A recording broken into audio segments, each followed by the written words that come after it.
What's up, What the Vet fam? Thank you for joining us on another episode.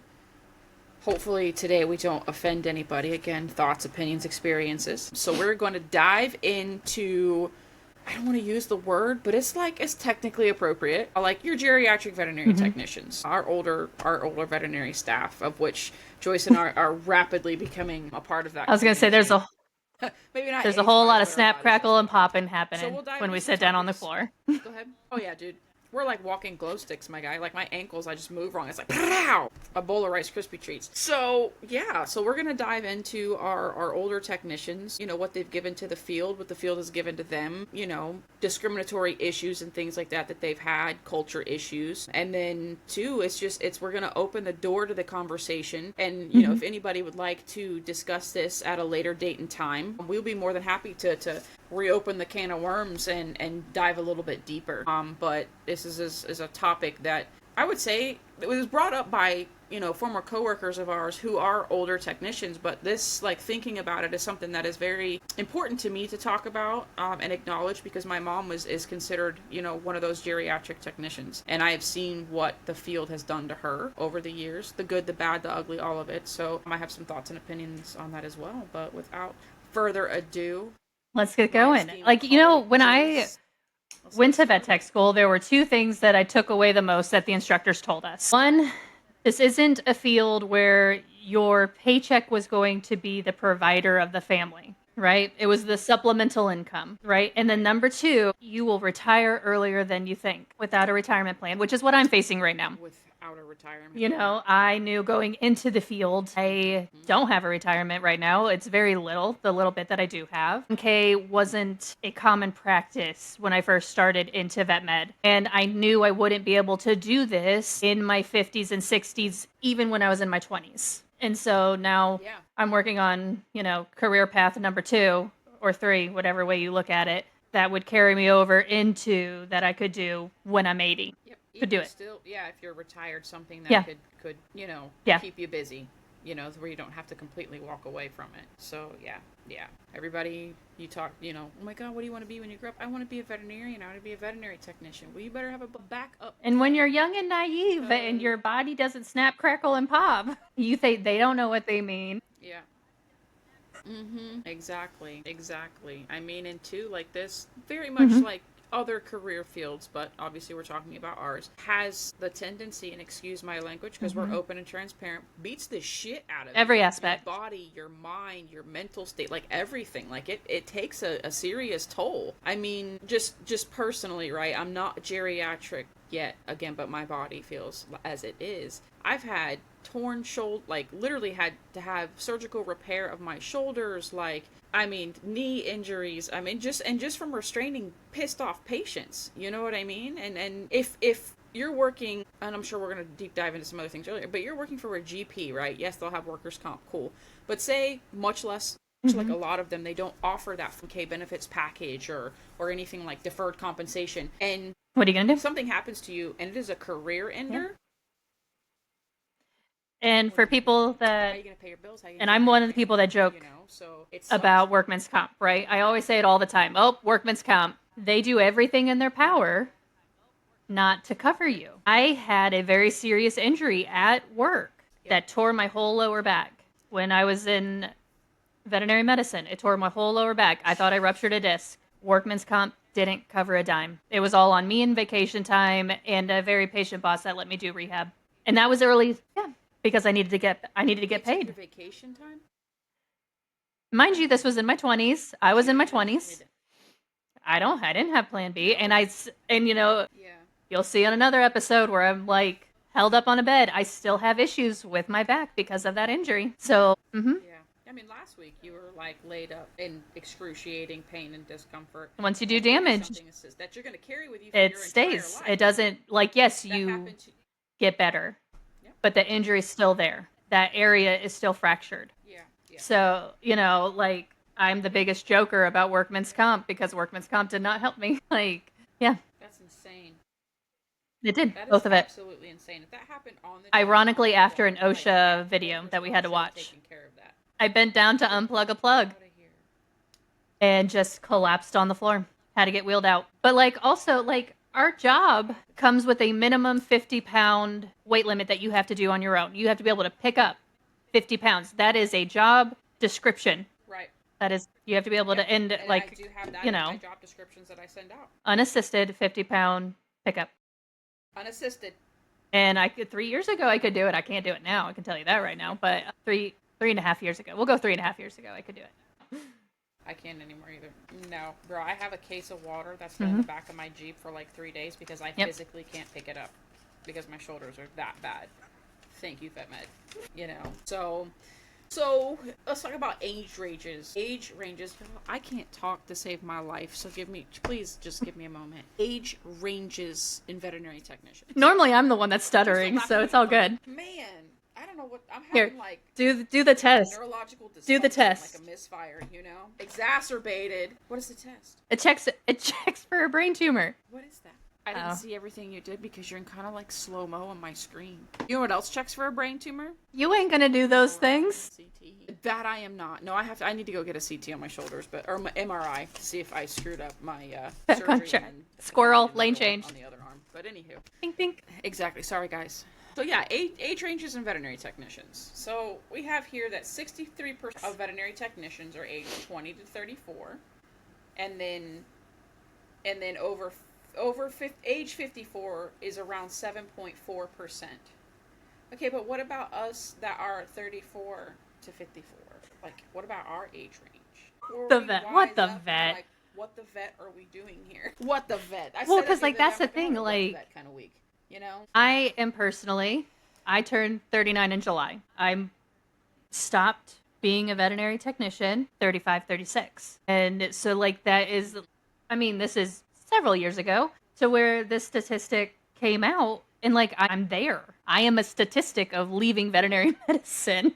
You know what I mean? Like when I was looking up these percentages, I was like, holy cow, like this is me. No backup plan, living by the because the skinnier ass. Right, because like growing up, this is what we wanted to do. This was our plan.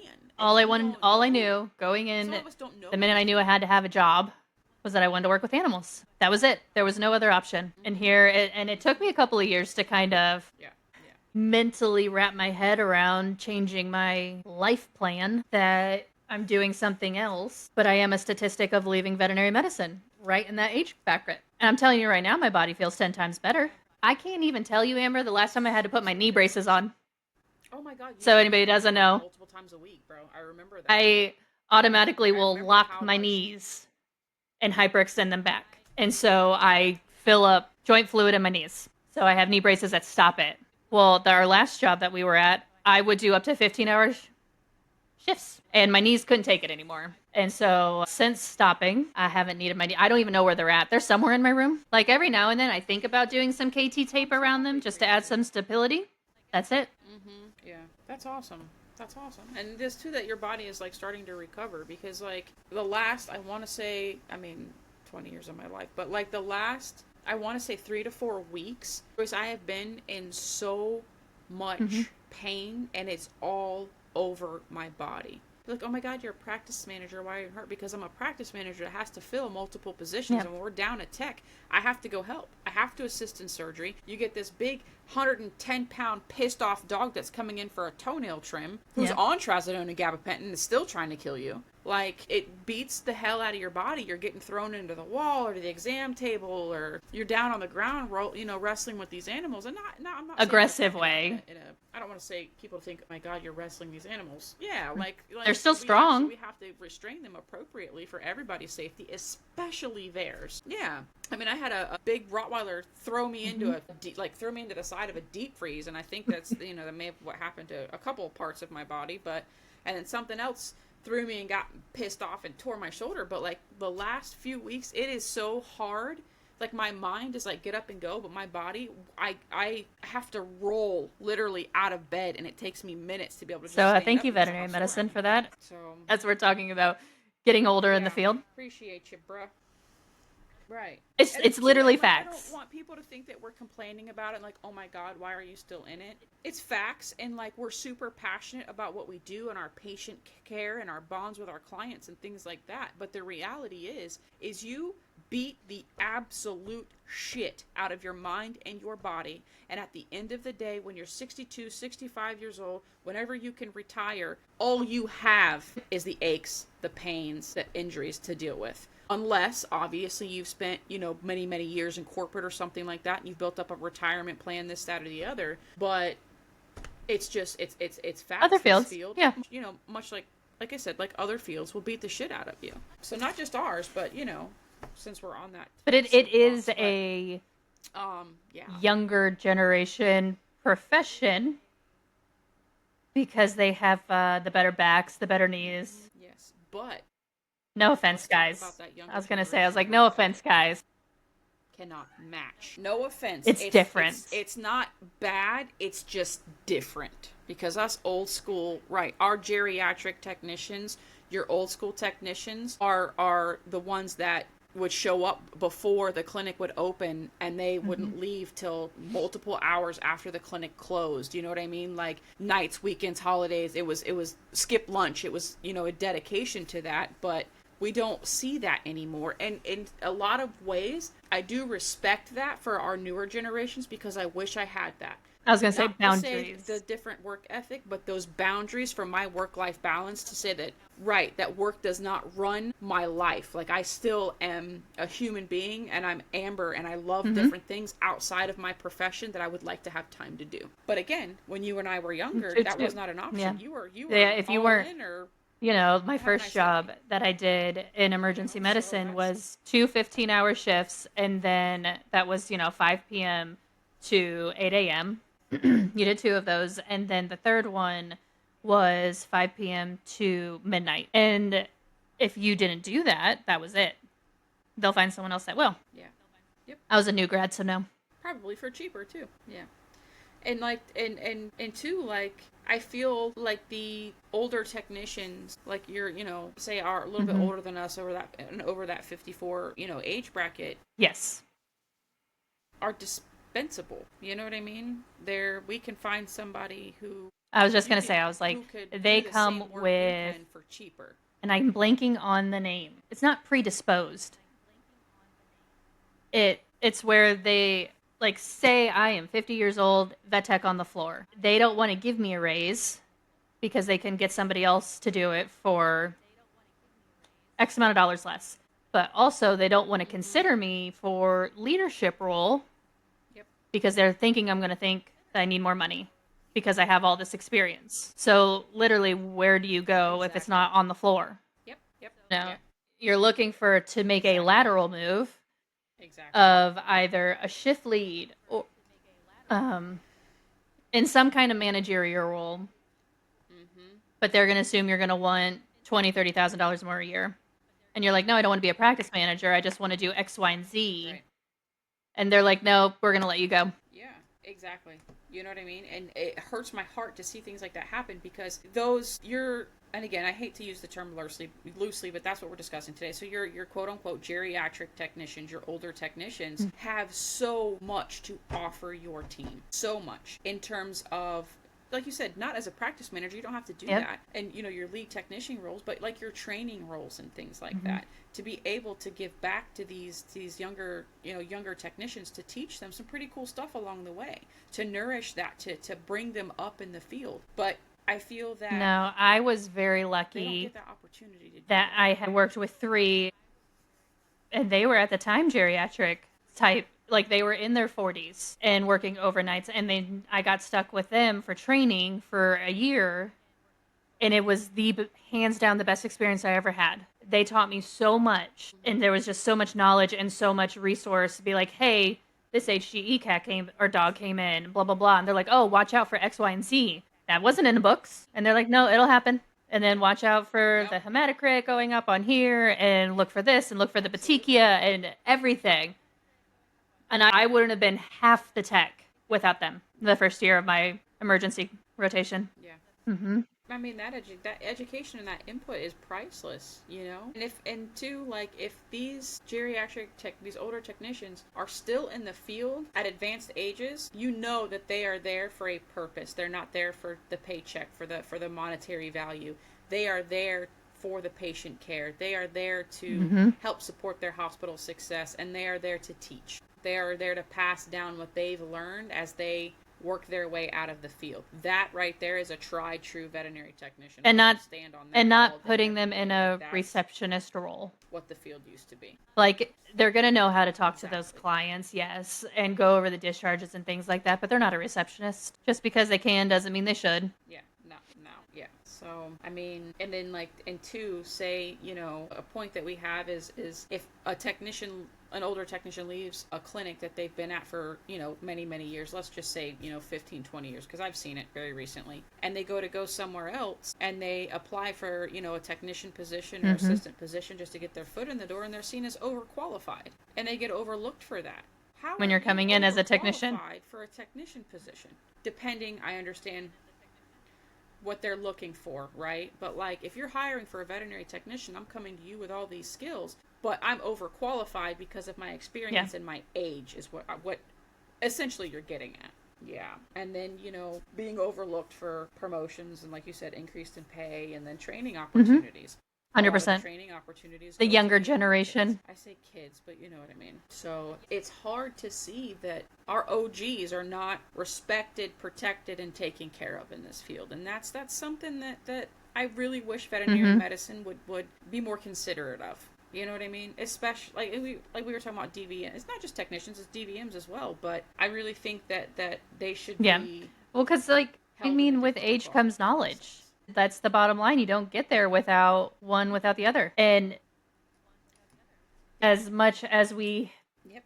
think we're all full of equality nowadays, it's just not the case. It's not. Like, the fact that I see No. people that I've worked with who are in this category, that are, you know, in their 50s, and they're celebrating a new job, and I felt so proud of the company that they're going to for hiring them, because they were able to break that Mm-hmm. mold and prove that they still have it, because they do. That's, we're not saying that the skill set's not there, that the will isn't still there. It's just a little harder to get on the floor and up the floor, and you know, that's we need a little help. We need like a freaking lift You know, in there. You know. we need that wash sink to. It's crazy. It's crazy. I mean, it beats you. Yeah. It's crazy. But it's just, and two, like, I don't know. If you think about it, like your corporate medicine, do you see a lot of older technicians? I would say, like, say there's 10 techs on the floor. 2 of them are going to be in their 30s. 6 of them are going to be younger. And maybe 1 or 2. Maybe. Yeah, yeah. And I do remember starting at the facility where we met on the floor with our 2 older, I want to say Yeah. 3. We had 3 older technicians at the time because I was bouncing shifts all over the place. And I'm going to tell you something. I watched those women from a knowledge and a physicality base and a skill set work circles. They never stopped. Circles around everybody on Always- the floor. Always stocking. Never stopped. You were never out of something. They were always taking a pet out, even if it was slow. They rarely sat down. Nope. Laundry always going. Yep. And laundry always going. But, and two, like, IV cat. Oh my God, I can't get this catheter. I remember, and I hate to name drop Kathy. That was the catheter freaking queen, dude. And it wasn't just, oh my God, you need me kind of an attitude. They were so up for teaching and showing. And like you said, I learned been in the field for a long time. But between Kip Mendez and Kathy, I learned so freaking much from them. So much. And had so much respect for them. Their experience, and then to see what the field has done to them is like, it's mind-blowing. That'll be another deep dive. It's more on the trauma side. But yeah. So I don't know. And like too, as a hiring manager, right? Like I do the hiring and whatnot. Looking at 2 resumes with an older technician and a newer technician with similar experience and knowledge base and things like that.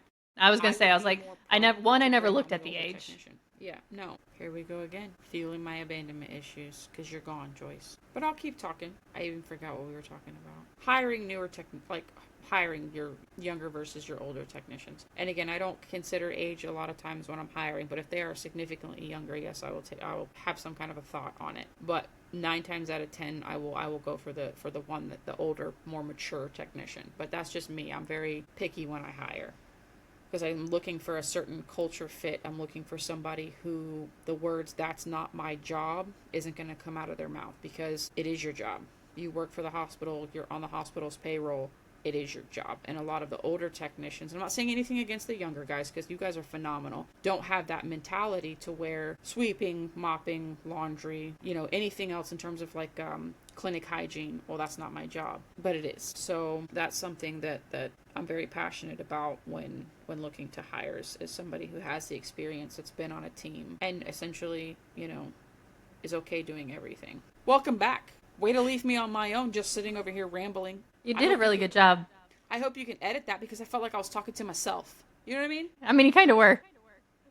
Yeah. I'm gonna leave it all in, especially when you said fueling my abandonment issues, Joyce. There you go. I mean, but no, I was rambling. People are probably gonna be like, "What the vet is she talking about?"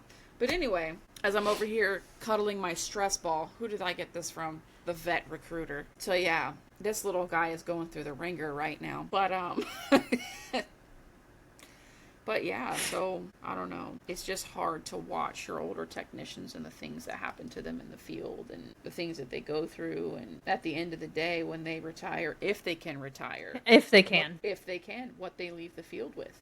Mm-hmm. Because I'm going to be honest with you, my mom, right? Mm-hmm. My mom's been a veterinary technician my entire life. Right? Even before I was born. She's worked in multiple clinics, multiple disciplines, things like that, and now is fairly ill. Her body's not, functioning like it should, and she's had multiple injuries because of workplace issues and whatnot. And she had a breakdown one day because she was leaving. She was like, I have to leave my field. I can't take care of the animals anymore. And she was super upset because that was her life. That was her passion. She missed birthdays, Christmases, things like that to be at work to take care of the animals. And I looked at her because she's leaving the field with nothing, Joyce. Nothing, yep. Right? She left, I want to say, a little bit from working in a county facility, but had she not been in that sector, she would have left with absolutely zero.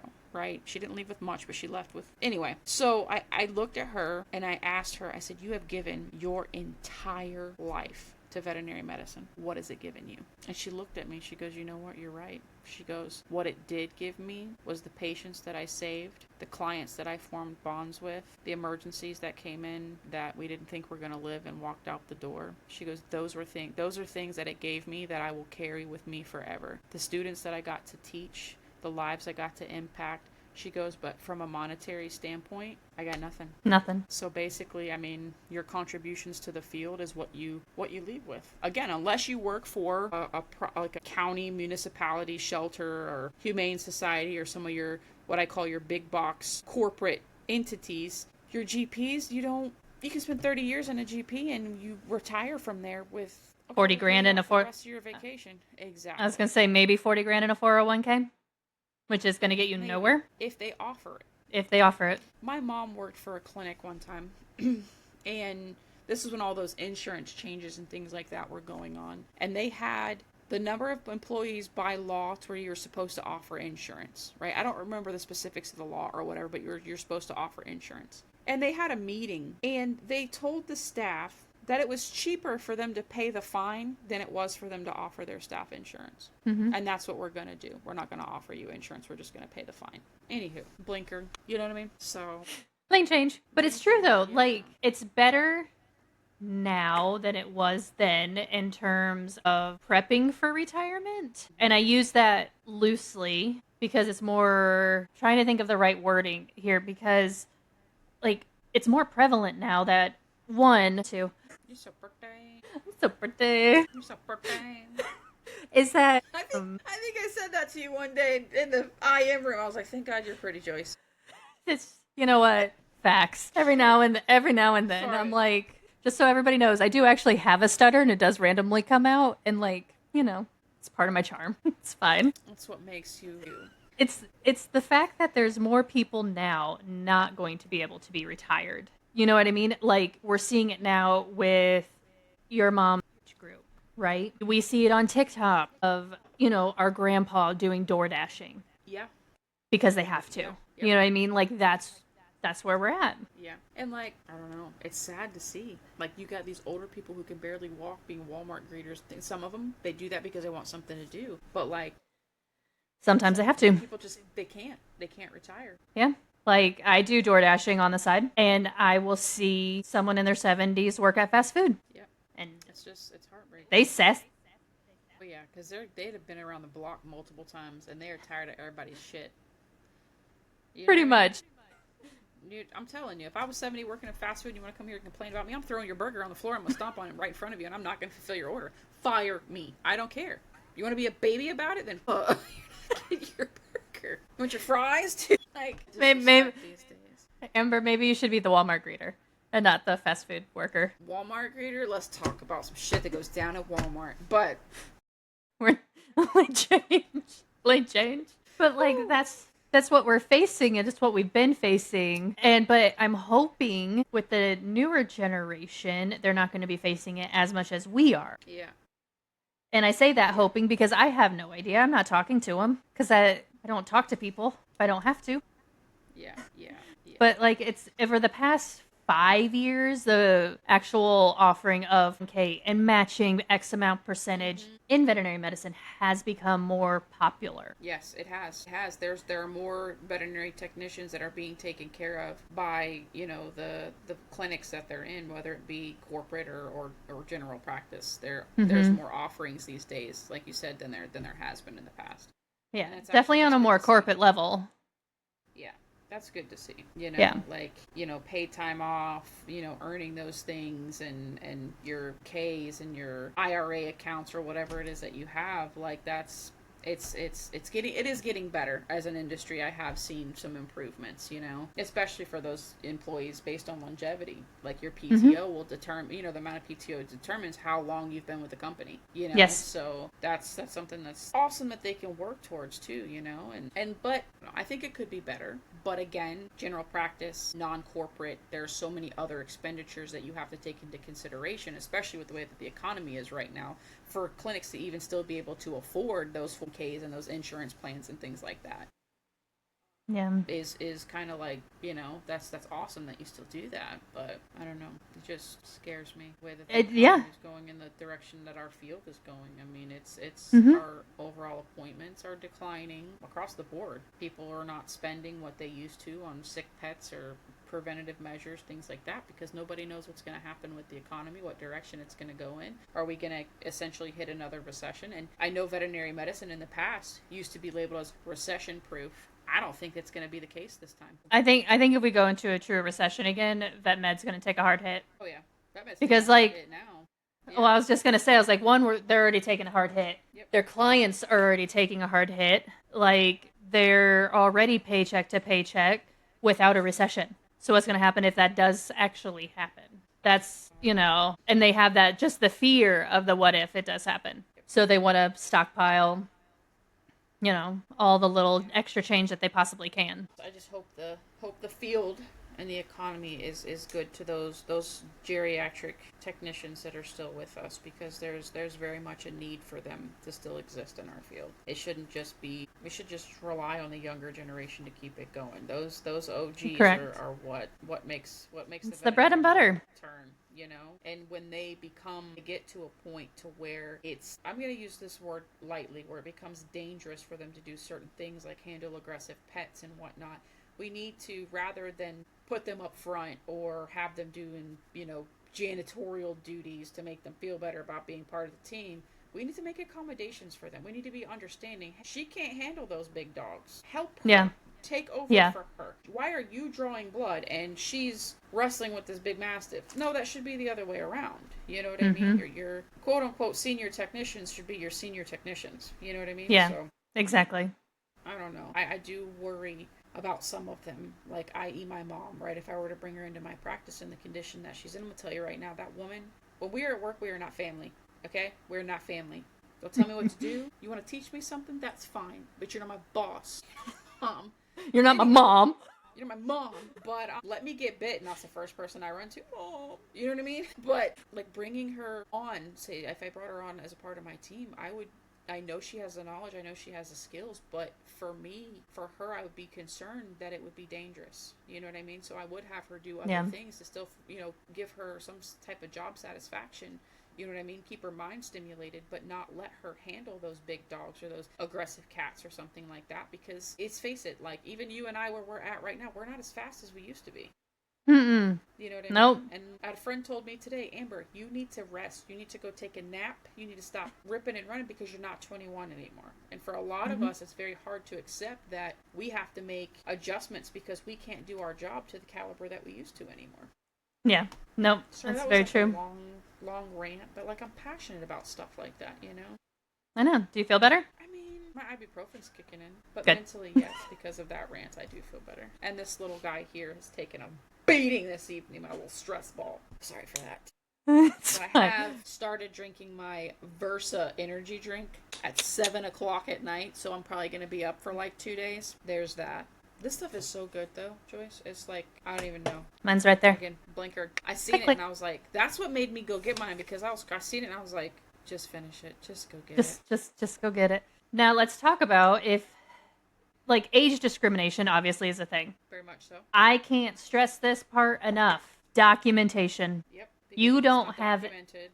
It doesn't happen. If you don't have things documented, the lawyers that you will want to hire won't be able to help you. They won't. You have to document date, time, what was said, and by whom. And yes, it is going to be, one-sided because you're documenting these things, but you can't just go, well, I think I'm being age discriminatory against, and so on and so forth. No, you have to say, Amber told me I can't do this at 8 o'clock at night on the 29th because I was too old to get up and down. That has to be documented. And you need several instances. You need 3 to 5 at least to be able to go up to any kind of HR, any kind of management, any kind of lawyer. Because depending on the state that you're in, they have your back. You also got to know that the company will then turn around and be like, well, it is because of X, Y, and Z. We have these documented. And then it's he said, she said, and it's a whole thing. But if you're going to fight it, document. And hopefully, it doesn't have to get to a legal route. Hopefully you have a Correct. Practice manager, hospital manager, administrator, practice owner that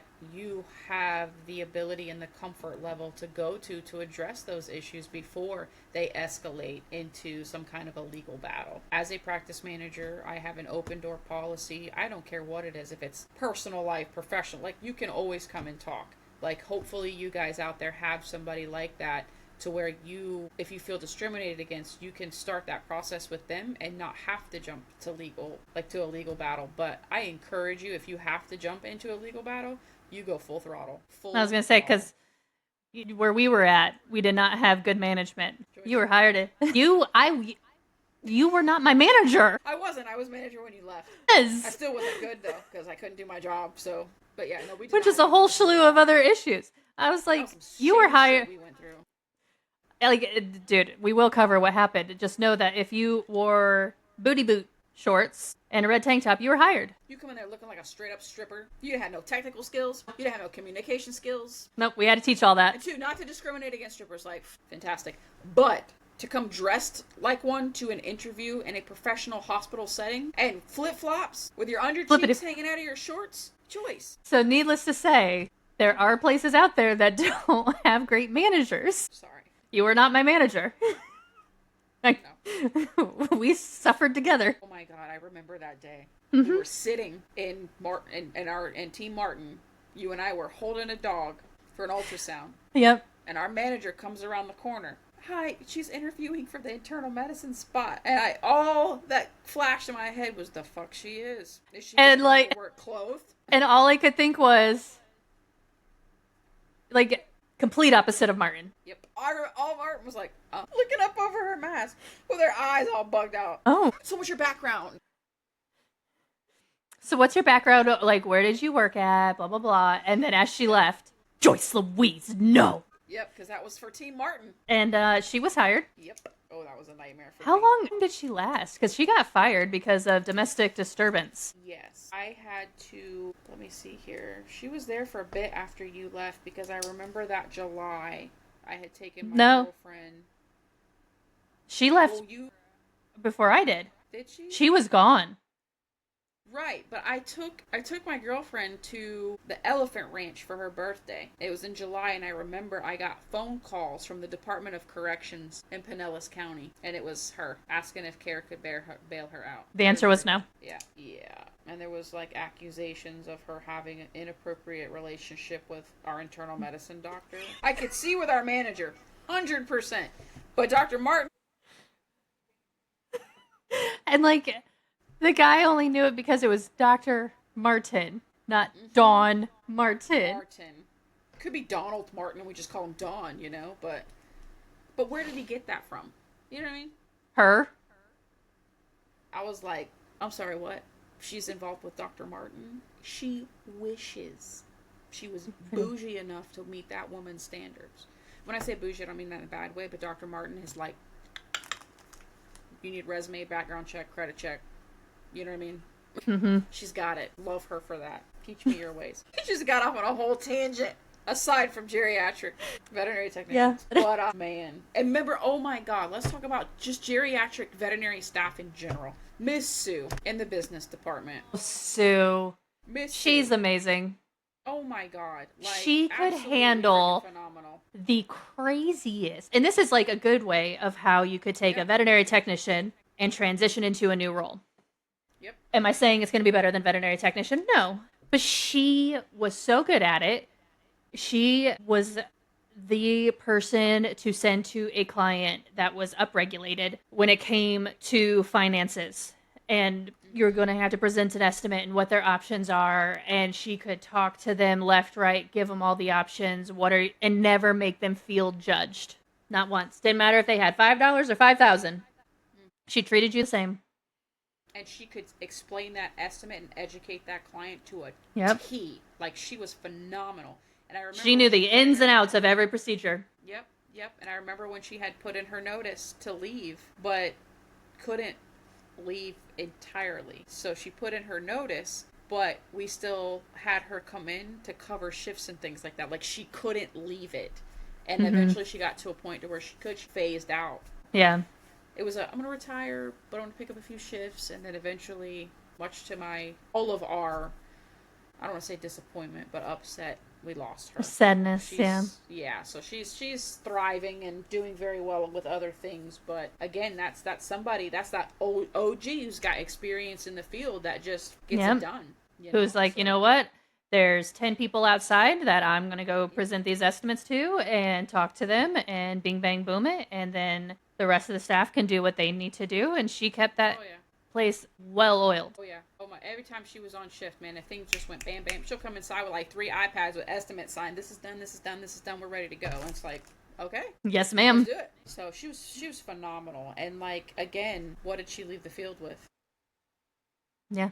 I think she only had retirement because of things outside of VetMed. Outside of VetMed, yeah, and two, like your geriatric, not just your technicians, like I said, your veterinary staff, your receptionists who've been around the block. I think either your older technicians or your actual technicians make phenomenal receptionists or client care coordinators, but especially the older ones. You know what I mean? But I don't know. So I hope that we get to a point in VetMed to where we are supporting our older generation veterinary technicians and that we make sure that they have a good quality of life at work. And then when they decide to transition into either other things or into retirement, that they have that support both physically, emotionally, and financially to be able to do that. Like, I hope our field can get this. They've gotten better, but again, like you said, how do we do better? We can do better. How do we do better?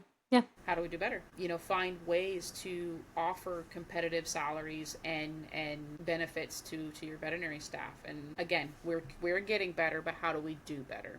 Exactly. We're getting there, but we have enough resources out there to look at on how other companies, businesses that have started with not having it, like the blueprints out there. Literally the blueprints out there, right? Allie agrees. The blueprints out there. Yeah. Like, it's not just on the human side because, they're light years away on what they can do, for their team, especially in a hospital setting. I can't speak for private practice, but like there's enough small agencies out there that have done it and done it successfully. It's just some of the business owners are going to have to take a little bit of a cut. And that's kind of what it boils down to on that one. I think I've said this on a couple casts before, that you take care of your team, they're going to take care of you. Mm-hmm. You know what I mean? I went into a clinic the other day, and this doctor's been practicing since Jesus was a fetus, and he's had his actual practice for like 25 years. There is not a staff member in there, obviously with the exception of a new hire, that has been there for any less than 6 years. He's had a technician that like 18 years, 9 years, 6 years, like been there since she was 18 years old. That speaks volumes that when you have that retention, because you offer things that can enhance their quality of life. As they are breaking their backs, literally busting their asses to enhance yours. Yeah. You know what I mean? Yep. So take care of your team, they will take care of you in multiple aspects, multiple facets. You know what I mean? So especially your older generation, nurture them, take care of them, love them, set them up for success. When they start to get older and they start to slow down, don't discount them, right? Don't devalue them. If they're having a little bit of trouble setting an IV catheter, what can I do to help you? How can I help you do this? Because when it comes to a point, again, like my mom, to where she cannot do those things anymore, it is a soul crusher. 100%. You know, so take care. Like, I don't want to say take care because it's not a nursing home. You know what I mean? But watch out for them. Because it's gonna be you. It's gonna be if you stay. And I can guarantee you they'll watch out for you. So until next week, we're still recording, Amber. That's fine. Okay. That's fine. What do you want me to do? Do you want me to shimmy? I don't know. It looked like I was having a seizure there for a minute. I'm going to stop. No, but we hope you... I mean, I don't know. When you say what the vet, right? What do we think about when we say that? Is it like what the... You know what I mean? So that's how the name started. Exactly. I hope you have a what the vet kind of week, but not a what the vet kind of week, if you know what I mean. I hope you have a good week. You save some lives. You get some shit done. You boss out in whatever position of vet med you're in. You know, I hope you enjoy your job, your patients, your clients. And go pick up a Versa. Yes, please, God. Listen, this might add a few minutes to this podcast, and Joyce can cut me out if she wants to. But I have had, and Joyce will attest to this, a horrible Red Bull addiction for many, many years, right? Can't function without, especially when you're working emergency critical care. You've got to keep your mind track going with 900 tabs open to keep with your internist. So I developed quite an addiction to that, and it's put me in the hospital a couple of times, my blood pressure, this, that, and the other. But this guy gave me a sample of this at a 7-Eleven in Largo. And I'm going to tell you right now, complete game changer. Complete. 125 milligrams of caffeine, right? I can drink that. I don't get the jitters. I don't get scatterbrained. I don't get heart palpitations. I don't have I drink it and I am good to go. You know what I mean? And I don't have that hard, heavy crash. I don't feel like my heart's going to pound out of my chest. Yeah, there's no crash. No, there's no crash. And it's only 10 calories. There's no sugar. I mean, and they have 3 flavors right now. Hopefully they come out with some more. But, like, I cannot say enough good things about this. And I hope in some way, shape, or form, this will make it through our colleagues in vet med, for those of us that, you know, walk in with 3-4 monsters deep to get through a shift. But check them out. You can order it on Amazon. You can order it directly and on TikTok Shop. TikTok Shop. And if you are in the Largo, St. Pete, Clearwater area, there are multiple stores that are actually now starting to carry this. So it's great. Like, my entire team loves this. We even got the store, the little independent store right next to us, to contact this company and actually start carrying it, so we have it. So it's great. Sorry about the rant about it, but I'm very excited about it. Yeah, no, it's great. I've been using it at work, and it's definitely does not give you a crash whatsoever. It's great. So big shout out to them for letting us have some. Yes, hooking us up. Yeah. So, all right, guys. Until next week, and we'll talk to you guys soon. I don't know. I make all the choices. I mean, whatever makes you happy. Bye, That's guys.